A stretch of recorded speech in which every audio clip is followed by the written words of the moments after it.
लोगों ने जन्नत को जितना आसान समझा है वो इतनी आसान है नहीं। अल्लाह अपने फजल से जिसे चाहे अता कर दे। हजरत हम्माद रजा साहब क़िबला तशरीफ रखते हैं, उलमाए अहले सुन्नत। इकबाल ने कहा था, खिरद ने कह भी दिया ला इला तो क्या हासिल, दिलो निगाह मुसलमान नहीं तो कुछ भी नहीं।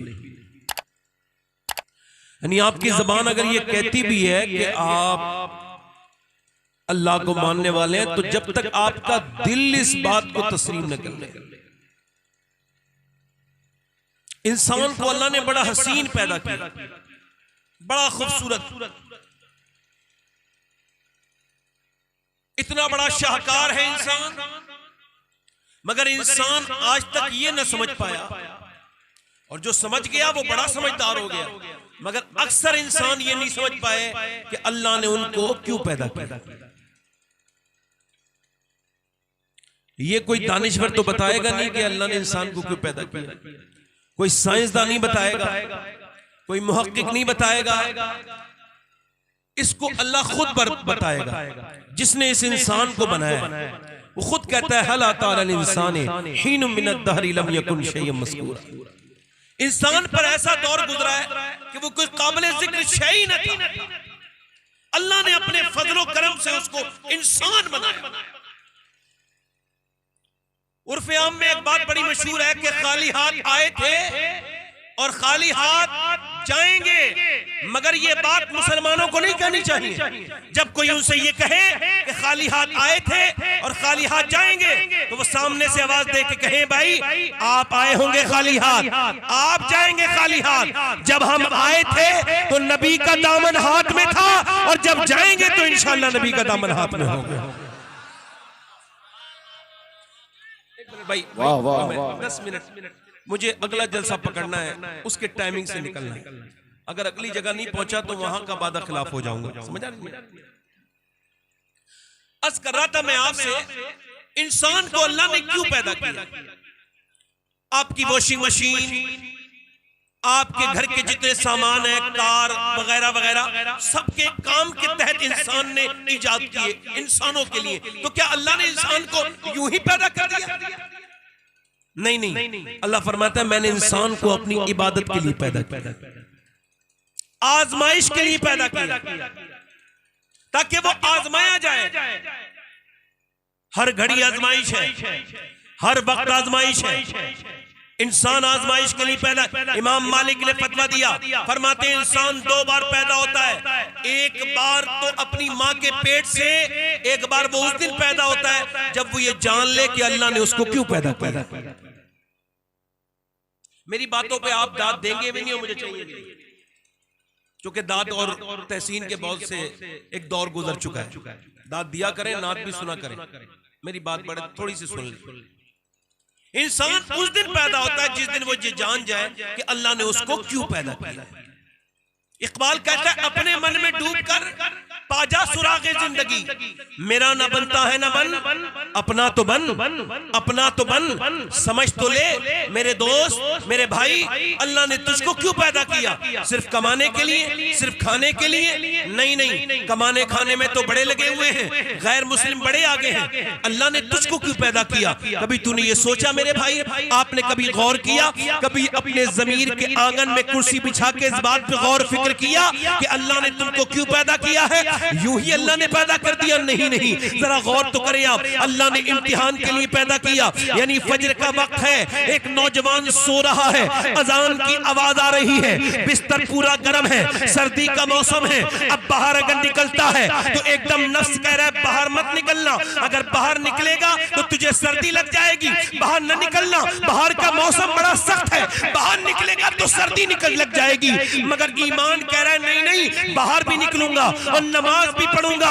अगर आज फजर की नमाज अदा हो गई तो फिर जिंदगी में कभी फजर की नमाज दोबारा नहीं आएगी, लिहाजा मैं उठूंगा और मैं उठूंगा। उसका नफ्स कह रहा है नहीं, सो जा। अल्लाह फरमाता है, हदीस कुदसी है, अल्लाह फरमाता है मैंने इंसान को पैदा किया किया तो उसके साथ अपने दुश्मन नफ्स को भी पैदा किया। अब मेरा और आपका नफ्स, ये मेरा भी दुश्मन है, अल्लाह का भी दुश्मन है।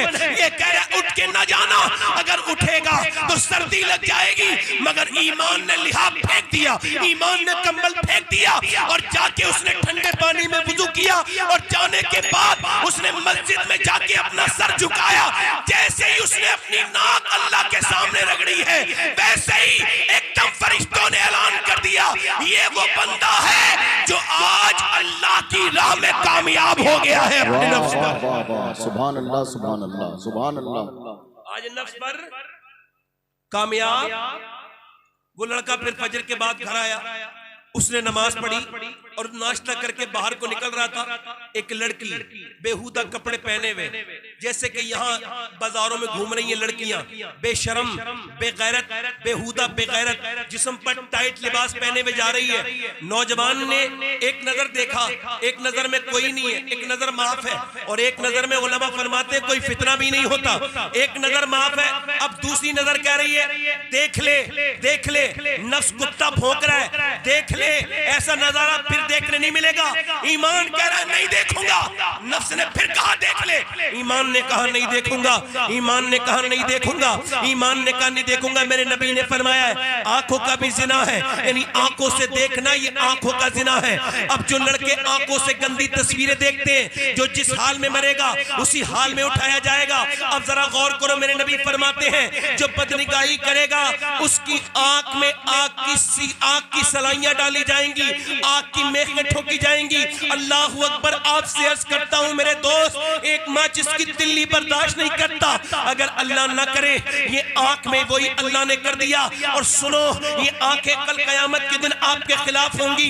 यही आंखें, बताओ जरा गौर तो करो, ये वही आंखें हैं जिनको तुमने गंदा कर लिया है, वही आंखें हैं जो किसी लायक नहीं बची है, ये वही आंखें हैं जिसमें कोई जरा सी भी रूहानियत नहीं बची। नौजवानों की बिल्कुल तन्हाइयां बर्बाद है, नौजवानों की नशिद बर्बाद है, नौजवान मोबाइल के मरीज होते चले जा रहे हैं, नौजवान तब बर्बादी की तरफ तेजी से बढ़ रहे हैं। इमाम हसन बसरी कौन है? इमाम हसन बसरी ये सैयदा उम्मे सलमा का दूध पिया है इन्होंने, हुजूर की बीबी का, हम सब की माँ का दूध पिया है इन्होंने, और ये हजरत अली के खलीफा भी हैं, हजरत अली के मुरीद भी हैं। ये कहते हैं मेरा एक मुरीद मेरे पास आया और आके बोला हुजूर मैं कहीं का नहीं बचा। मैंने कहा क्या हुआ? कह लगे वो सबसे टनाटन मजबूत हाफिज कुरान था, पूरे बसरा में उससे ज्यादा मजबूत हाफिज कुरान कोई नहीं था। वो मुझसे बोला मैं बर्बाद हो गया। मैंने कहा क्या हुआ? कह लगे कल से कुरान पूरा सीने से निकल गया। कहा क्या हुआ? कहा कल एक लड़की को देखा था, उसका पीछा कर रहा था, उसने पलट के मुझसे देख के कहा तुझे शर्म नहीं आती? एक तो तू मुसलमान, दूसरा हाफिज कुरान, और एक मुसलमान लड़की को ताकता है, मुझ पे बुरी नजरें डालता है। कहते उसके अल्फाज मेरे सीने में नश्तर की तरह चुभे, नश्तर की तरह, और मेरे सीने से ये हाल हुआ कि अब मैंने जब कुरान पढ़ा तो मुझे कुरान की एक आयत भी याद नहीं। हुजूर मेरा कुरान पूरा निकल गया, कहीं मेरा ईमान न निकल जाए, मेरे लिए दुआ कर। तो इमाम हसन बसरी रोने लगे, इमाम हसन बसरी रोने लगे अपने मुरीद की। अब तो न हसन बसरी की तरह पीर नजर आते हैं, इल्ला माशाअल्लाह, न मुरीद नजर आते हैं। हसन बसरी ने उसके लिए दुआ की, अल्लाह ने ईमान उसका वापस कर दिया और मेरी तरफ तवज्जो आई, कुरान उसका वापस कर दिया। हजरत जुनैद बगदादी एक आदमी के मरने के पास पहुंचे, वो मरने वाला था। आपने सूरह यासीन पढ़ा, उसने कहा मुझे सूरह यासीन से नफरत है, ऐसे बंद कर लो। आपने कुरान पढ़ा, उसने कहा कुरान से नफरत है। इमाम गजाली कहते हैं, इमाम जरा गौर करे, फिर आपने उससे कहा कि कुरान पढ़ लो, उसने कहा नहीं मैं नहीं पढ़ूंगा, यहां तक के वो मर गया। और आप 40 दिन तक रोते रहे। 40 दिन के बाद ख्वाब में देखा उसको जहन्नम के फरिश्ते घसीट के ले जा रहे। पूछा तू क्यों बर्बाद हो गया? तेरा ईमान मरते वक्त क्यों बर्बाद हो गया? अब जरा सोचे, वो लड़के जिन्होंने अपने मोबाइलों के लॉक लगा लिए हैं, वो मेरी बेटियां, वो लोग जो फेसबुक तो 2-2 घंटे देख लेते हैं मगर अल्लाह का कुरान 2 मिनट नहीं पढ़ सकते 24 घंटे में, मगर 4-4 घंटे 6-6 घंटा जिनका मोबाइल टाइमिंग है। वो कहता है हुजूर 2 गुना करता था, एक तो मैं नमाज़े कभी कज़ा कर देता था। और मैं दूसरा गुनाह ये करता था कि मैं औरतों को बुरी नजर से देखता था, निगाहों का पाक नहीं था। सैयदी सरकार आला हजरत फरमाते हैं, नेक वो है जो तन्हाई में नेक है, यानी जिसका मोबाइल पे हाथ जाते जाते कांप जाए कि मेरा रब देख रहा है, वो नेक है। मेरी तरफ देख मेरे नौजवान, जरा गौर कर, जरा गौर कर। वो लड़की सामने से गुजर गई, उसने नहीं देखा बल्कि अपनी निगाहों को झुकाई, झुका के नीचे को चला गया। वो लड़की निकल गई, इसने आला हज़रत का शेर पढ़ा, या इलाही रंग लाए जब मेरी बेबाकियां उनकी नीची नीची नजरों की हया का साथ हो। जो जिस हाल में मरेगा वो उस हाल में उठाया जाएगा। एक लड़के को मैंने देखा कि वो बीच रोड पे एक्सीडेंट हुआ, उसके ऊपर ट्रक चढ़ गया, उसका सर पूरा फट गया और उसका भेजा लोगों ने उठा के थैली में रखा। उसके कानों में लीड लगी हुई थी, गाना सुन रहा था। जब उसके वो लीड निकल गई मरने के बाद, तो देखा उसका गाना अब तक बज रहा था। तो जो गाना देख देख के सुना, सोया, मर गया। जो गाना देख देख के मर गया, जो गंदी तस्वीरें देख देख कर मर गया। क्या हो गया है मेरे नौजवानों को, क्या हो गया है मेरे दोस्तों को। अल्लाह अकबर। बगदाद में चांद दिख गया, लोग कल को ईद मना रहे हैं, लोग कल को ईद मना रहे हैं, मगर एक शख्सियत रो रही है। लोग उनके करीब गए, ऐ बुजुर्ग अब्दुल कादिर जिलानी, आप रोते क्यों हैं, कल को ईद है। आपने फरमाया, लोग कहते कल ईद है, परसों ईद है, अब्दुल कादिर की ईद उस दिन होगी जिस दिन दुनिया से ईमान के साथ जाएगा। अल्लाह अकबर। आज ईमान की कुड़न बिल्कुल। अपने पड़ोसी मुल्क में, आखिरी बात कर रहा हूं, अपने पड़ोसी मुल्क में एक लड़का गाने गाते गाते कामयाब हुआ। दुनिया की नजर में वो, दुनिया में जो है वो कामयाब हो गया, दुनिया में उसका नाम हो गया, गाने गाता था।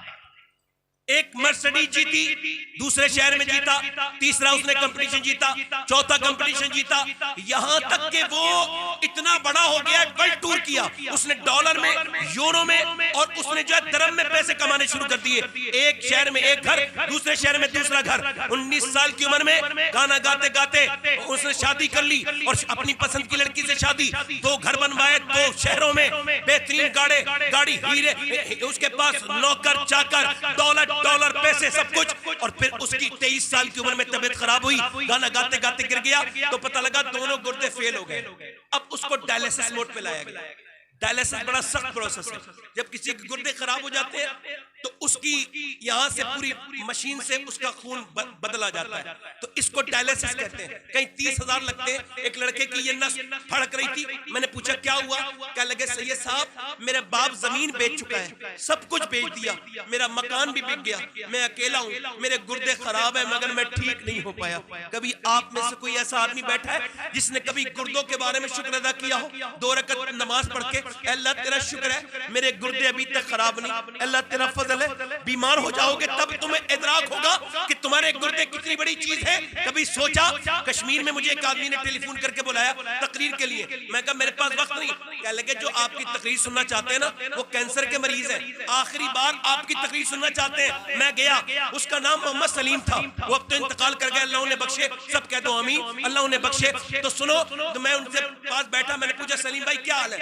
अल्लाह का शुक्र है। मैं कहा मैंने सुना आपको कैंसर है। कैंसर की वजह से तो शुक्र है, कुछ लोगों को अचानक मौत हो जाती है, कुछ लोगों को कैसी मौत आ जाती है, कुछ लोग अटैक से मर जाते हैं, मगर मुझे अल्लाह का करम है कि डॉक्टरों ने मुझे बता दिया 2 महीने के बाद तुम मर जाओगे।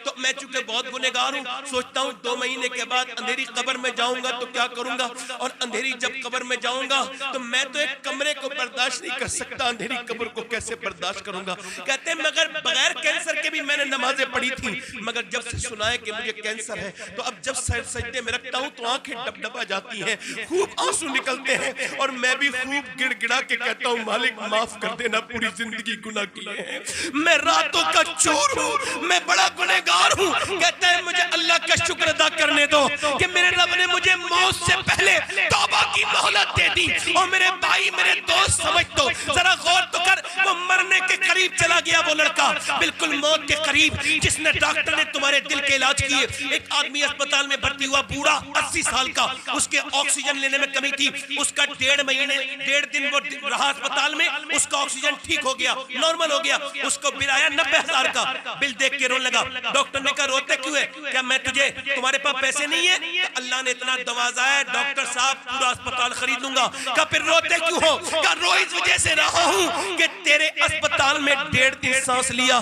तूने 90,000 का बिल बिठा दिया।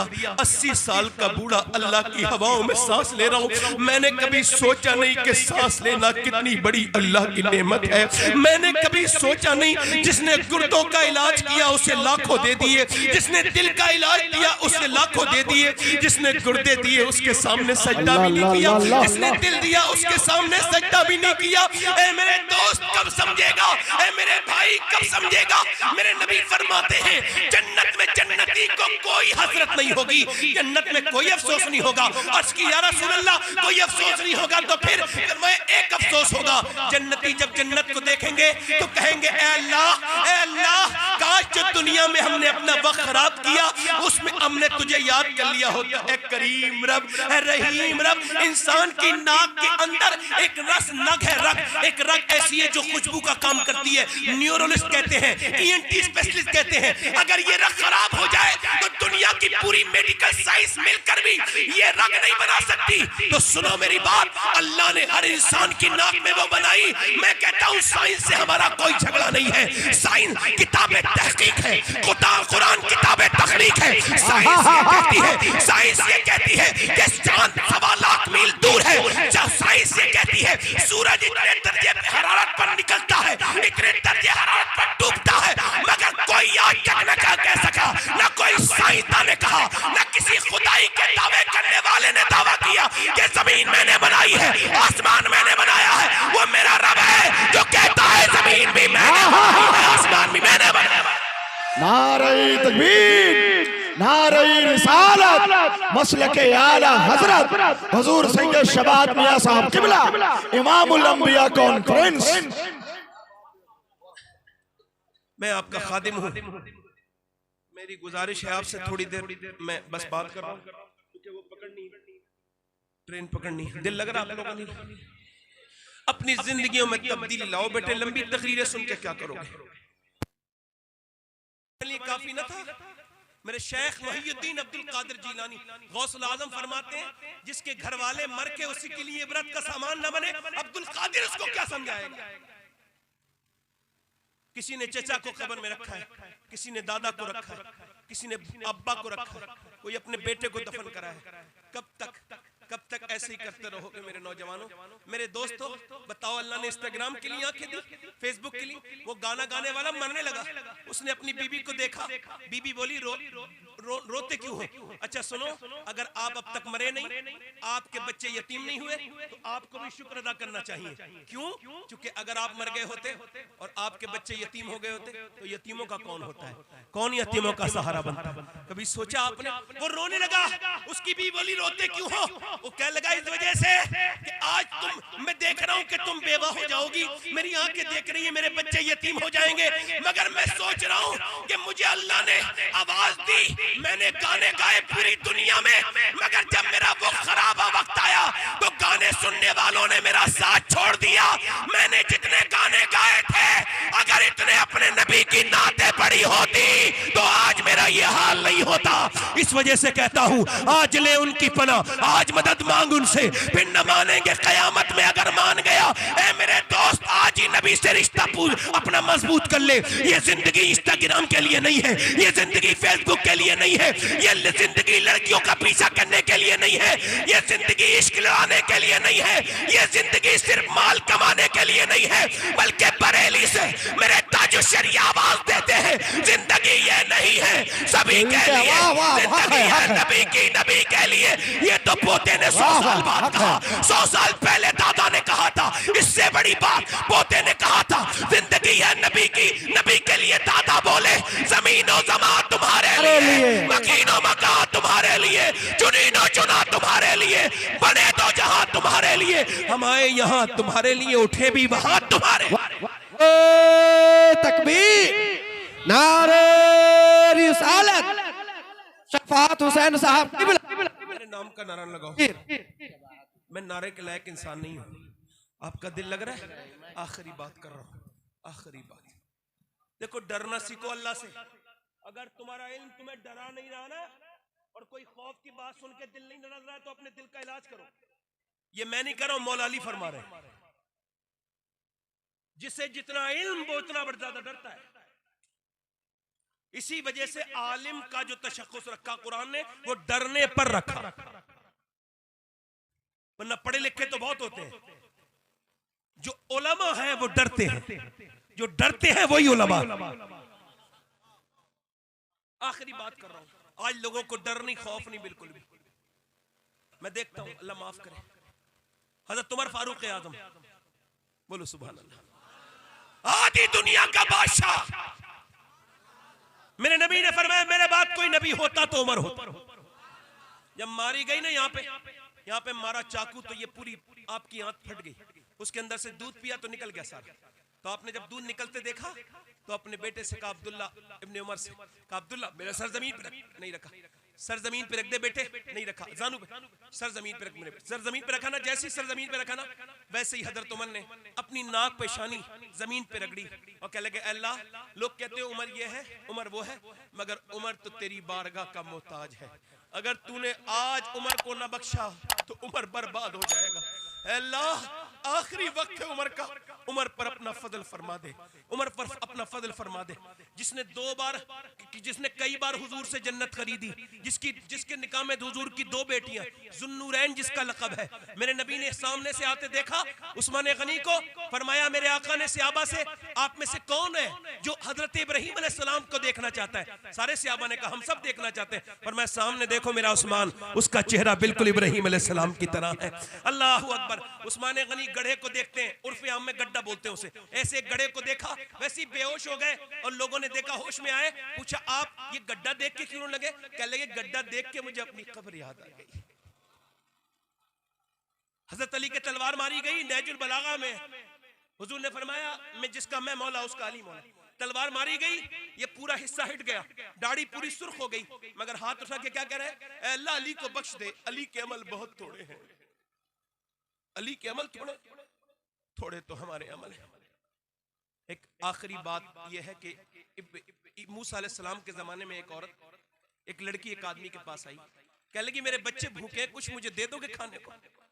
उसने कहा मैं तो औरतों का शौकीन हूं, तू रात गुजार दे मैं दे दूंगा।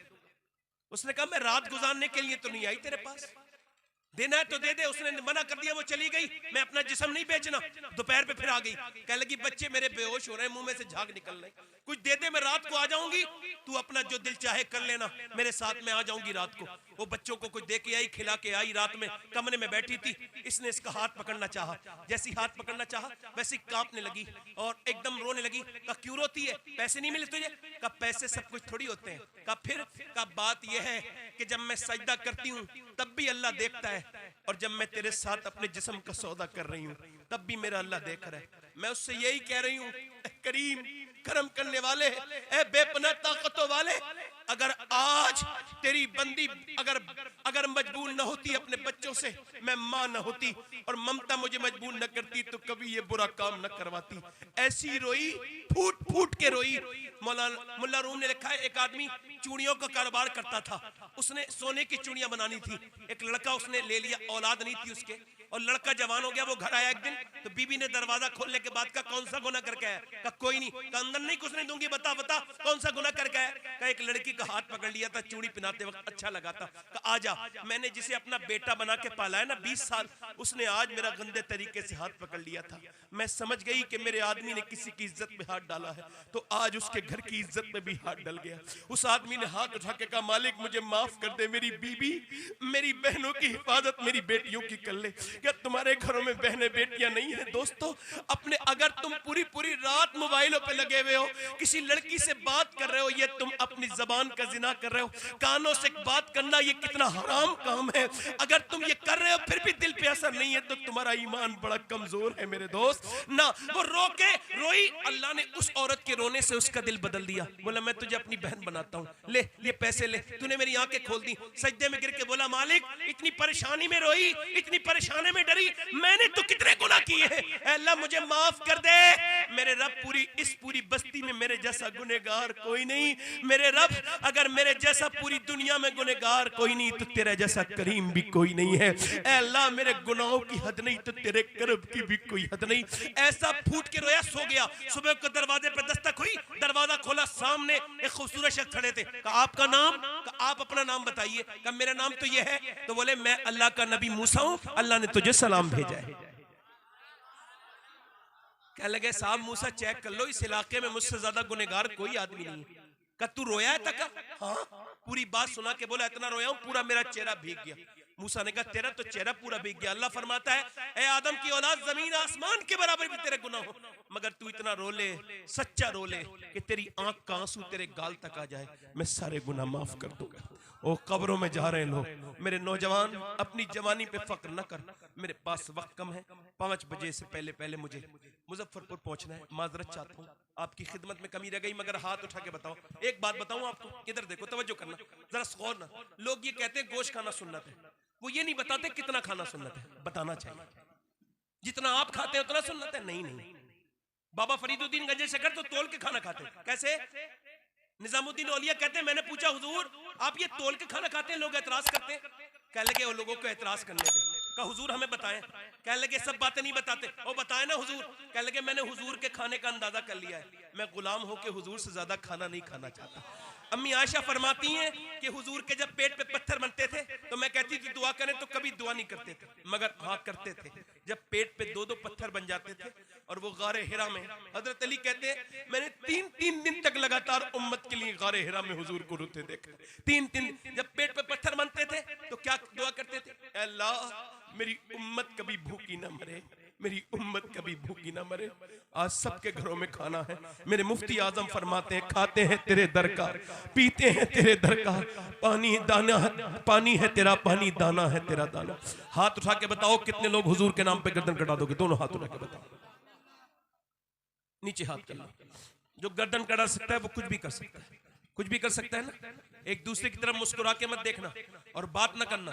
कितने लोग ऐसे हैं उलमाए कराम की मौजूदगी में, मशाइख की, जो अपने नबी के नाम पे गर्दन भी कटा देंगे और आज से पूरी दाढ़ी भी रखा लेंगे। वो इस महफिल में खड़े हो जाए, वो नौजवान खड़े हो जाए, जज्बात में ना खड़े हो, सोच समझ के आज से पूरी दाढ़ी रखानी है। जो पूरी दाढ़ी रखाए मदरसे का कोई तालिब इल्म खड़ा ना हो, उनके तो निसाब में होता है, बाकी खड़े रहे। अब खड़े रहो, अब खड़े रहो। इधर से कोई है नबी का आशिक रसूल, नबी का आशिक, आज खड़ा हो जाए। भाई खड़े रहो, भाई बिठा लूं तो बैठ जाना, 1 मिनट खड़े रहो, बस 1 मिनट की बात है।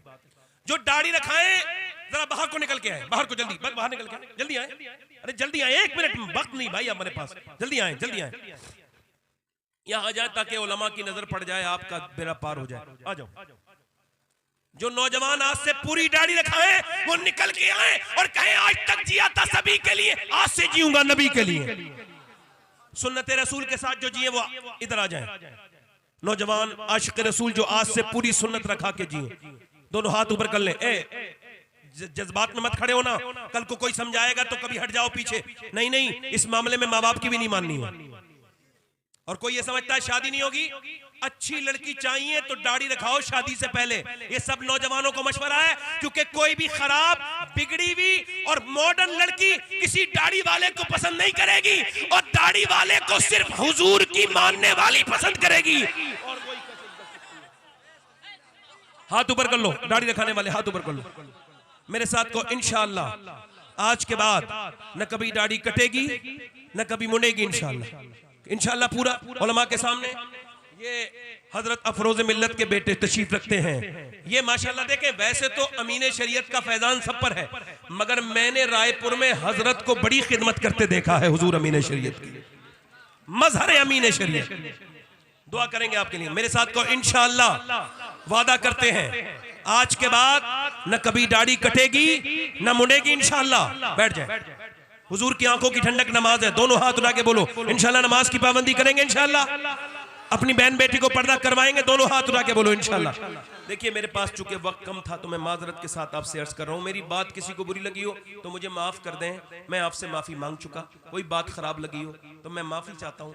और एक बात याद रखें कि जलसों को इस तरह से ये रंग न दें जो आपने रंग दे दिया है। आला हजरत ने, फाजिल बरेलवी ने हमें ये नहीं सिखाया, आला हजरत फाजिल बरेलवी ने यही सिखाया, उन्हें जाना उन्हें माना न रखा गैर से काम, लिल्लाहिल हम्द में दुनिया से मुसलमान गया। हमारे भाई गुलाम नूर मुजस्सम साहब बहुत बड़े शायर भी हैं, बहुत अच्छे इंसान भी हैं। ये मुझसे ज़्यादा बड़े इंसान हैं, जिसके अंदर ज़्यादा सब्र होता है वो ज़्यादा बड़ा होता है। इनके अंदर ज्यादा सब्र है। वैसे मैं तकरीर के मामले में साबिर नहीं हूं, ये मैं सफा करके जा रहा हूं कि तकरीर के बारे में मैं सब्र नहीं करता हूं। मुझे कोई गाली दे देता है तो कर लेता हूं, अपनी जात पर सब्र कर लेना चाहिए, मगर दीन का काम का जहाँ नुकसान हो रहा हो वहां सब्र नहीं करना चाहिए। खुश रहे, आबाद रहे। पढ़े मेरे साथ, अस्तगफिरुल्लाह रब्बी मिन कुल्लि ज़म्बिन व अतूबु इलैहि, ला इलाहा इल्लल्लाह मुहम्मदुर रसूलुल्लाह। मेरी जिंदगी का मकसद तेरे दीन की सरफराजी, मैं इसीलिए मुसलमान, मैं इसीलिए नमाजी। इस्लाम जिंदाबाद, मसलके आला हजरत पाइंदाबाद। लक़द काना लकुम फ़ी रसूलिल्लाहि उस्वतुन हसना। सदक़ल्लाहुल अज़ीम। अस्सलामु अलैकुम व रहमतुल्लाहि व बरकातहू। मुबारकबाद आपको। कमेटी